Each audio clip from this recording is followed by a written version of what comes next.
What's good, family? We back with another one, and I was just reading the word, and I wanted to ask y'all a question. If we believe more in the power of prayer, how different would our world be today?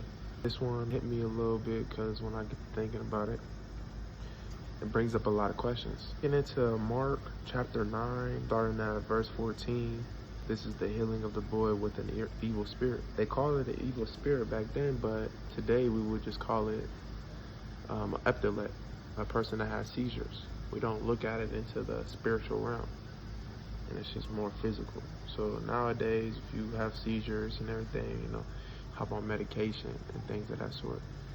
But if we believed in the power of prayer, how different would our medical system and, people would be more different?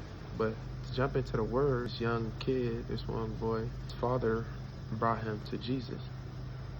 And he told him that it was a spirit that was possessing him, who robbed him of his speech and makes him deaf.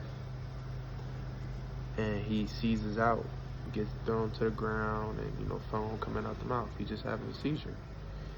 But back then, they looked at it as a evil spirit that was kind of making him do this. So the father asked the disciples to get rid of the evil spirit, but they couldn't do it.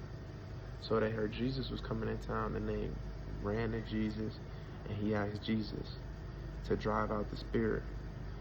And Jesus said, "Oh, unbelieving generation, how long shall I be with you? How long shall I stay with you? And how long shall I put up with you?" He said, "Bring me the boy." And they brought him, and when the spirit saw Jesus, the kid sees out again. He's going through his seizure again. Jesus asked the dad of the son, he said, "How long has he been like this?" He said, "Since a child, from his childhood."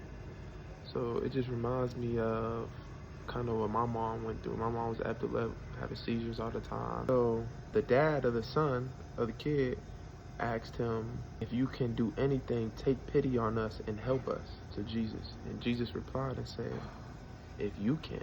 Then to say everything is possible for him who believes.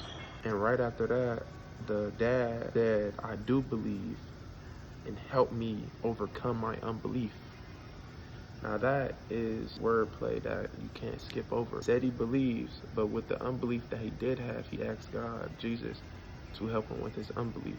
Immediately, Jesus rebuked the evil spirit and commanded him to come out of him and to never enter him again. Jesus did something that he could never forget. He would never waver his belief system again. And after that, the boy, he was healed, but he looked like a dead body.